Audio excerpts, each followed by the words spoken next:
Untitled Chicken Nuggets, it's me, Carl. Welcome to Grow TV. Welcome to Grow TV. Hosted by Carl. Where we have fun with our friends, talk about Jesus, and go over everything the Bible has to offer. Now once again, welcome to Grow TV. Hey there, kids. It's awesome to see y'all. Did you do something to your hair? I like it. It's like a cool 70s astronaut vibe. I dig it. Anywho, I'm here at home today getting ready for something very, very exciting. I have the whole day in front of me. I can do whatever I want. Just imagine it. I can go skydiving.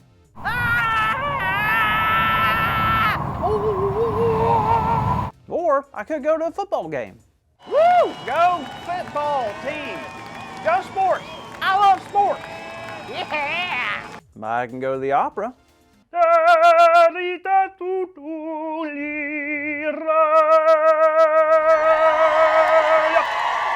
could go to the ocean. The world is my oyster. Or if you're allergic to shellfish, then the world could be your hush puppy. I'm telling you, today is the perfect day. Nothing, and I mean nothing, could go wrong. Oh, goodness, I thought I'd turn this off. Ah! No, this can't be. This can't happen. I can't believe it. Yo, my day is ruined. I just got word that it's Hooganduber season. Y'all don't know what a Hooganduber is? Okay, well, you're lucky. A Hooganduber is an exotic bird here in Florida. They're super colorful and really pretty to look at, but don't let that fool you. They'll fly in your hair and mess it all up. So bad to the point that you just have to shake it all off. When they flap their wings, they put out this terrible smell. It stinks up the whole neighborhood. And if that isn't bad enough, I'm allergic to them. This is awful. I wonder how long they'll be outside. Let's see. Are you kidding? It says Hoogendubers nest in new areas up to 4 weeks? Oh no, I'm stuck in my house for weeks? This is terrible. What am I gonna do? Maybe I'll watch some TV. Huh, it's not working. Maybe it's voice activated. Turn on. Hey, don't yell at me. Ah! Well, no TV. I just don't know what to do. I mean, I could try reading, but I don't like to read. Well, it's either that or contemplate every decision I've ever made and fall into a deep hibernation. Reading it is. Now, what to read, what to read. All right, well, let's just pick a chapter of the Bible. But first, I'm going to ask God to really help me dive into this Bible. Okay, here we go. Holy moly, where am I? What is this? What happened? Hi, Carl. Ah! Who are you? What do you want? What do you want, mysterious woman? Please don't hurt me. Easy, Carl. Relax. I'm Grace.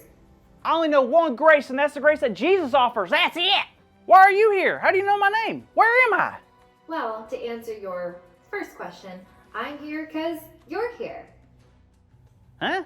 Well, you asked God to help you dive into your reading, so that's exactly what happened. You dove into the Bible story. We are where the Bible story takes place. I know, first-time story divers tend to get a little disoriented, so I'm here to help. Wait. Are you saying we're back in time to when the Bible story happened? The actual Bible story? Sorta, somewhere between a dream and reality. Like a fantasy world. This is where you can learn about some of the greatest stories in the Bible, but truly experience it like no other story before. Wow, that's incredible. So, where am I? Let me take a look. Well, if I'm reading this right, I believe you are in the book of Luke chapter 4. What happens then? Let me see. Oh yeah, this is a story of when Jesus was tempted in the wilderness. No way! I love that story. Really? Me too. It's a great story. Well, walk me through it anyway. This story takes place right before Jesus began his ministry. He was probably around 30 years old. Wow, so what was Jesus doing in the wilderness? Seems like he had a pretty busy schedule. Oh, for sure. You wouldn't believe how much he would be doing for the next 3 years of his life, but he felt it was very important to take some space and be by himself. How long was Jesus out here again? Would you believe me if I said 40 days? 40 days? That's wild.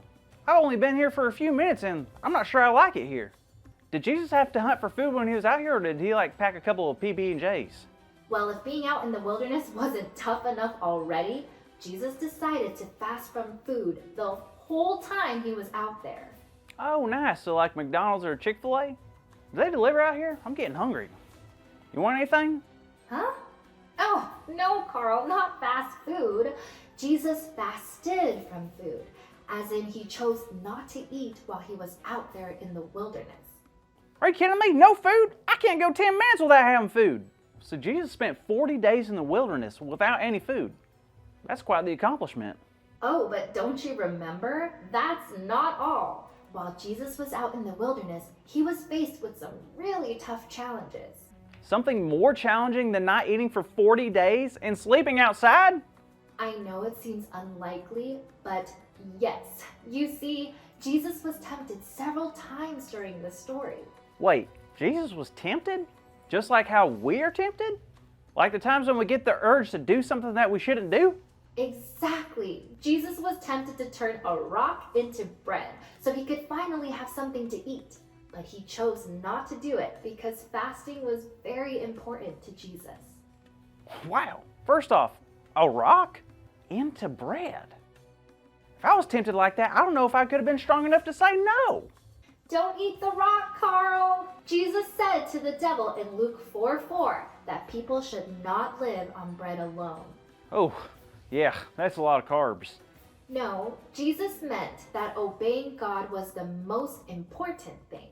So Jesus stayed focused on God instead of giving in to what the devil told him to do. But right after that, it says Jesus was tempted again.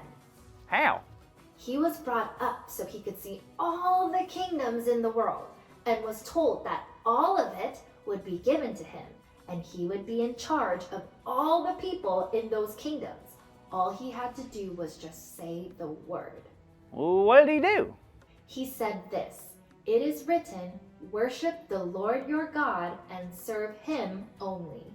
Man, being out here, I can only imagine how tough it was for Jesus. I mean, for him to turn down the glory that was being offered so he could stop suffering and just have it easy. Was that it? Not yet. The devil tempted him one last time by telling Jesus to jump off the highest point of the temple. What? Why? The devil was testing him because if Jesus was really the Son of God, of course God wouldn't let Jesus get hurt. God would probably send angels to rescue him. Oh, so then Jesus should have done it to prove that he was God's son. No, Jesus didn't fall for the devil's tricks. Jesus knew the devil was twisting God's words and trying to make Jesus doubt God's power and love. So Jesus said, "Do not put the Lord your God to the test." Wait, I'm noticing a pattern. Wasn't everything that Jesus said directly from the Old Testament? Yep. You see, God gave us the scriptures for many reasons, but one of them is to do exactly what Jesus used it for. Well, what was that? To fight temptation. God knows we will face many challenges in this world, but God also knows we can use the Bible to fight off anything that comes our way. Even hunger, anger, bad thoughts, and sadness? Yes, all of those. All we have to do is read God's story.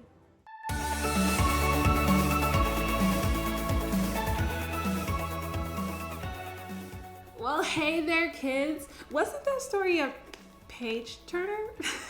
The Bible never ceases to amaze me. We heard about Jesus fighting temptation and overcoming it. I bet it's cool to hear that God can prepare us to fight temptation too. Now, today's big idea is God prepares us to fight temptation. Now, let's say it out loud on the count of 3. Ready? 1, 2, 3. God prepares us to fight temptation. Yay, great job, kids. Now, I'm going to hold on to this promise because I've been tempted lately. It's kind of normal to be tempted, but God prepares us to fight temptation. All right, count on God this week, okay, friends? See you next week. Thank you for watching, and tune in next week for a new episode of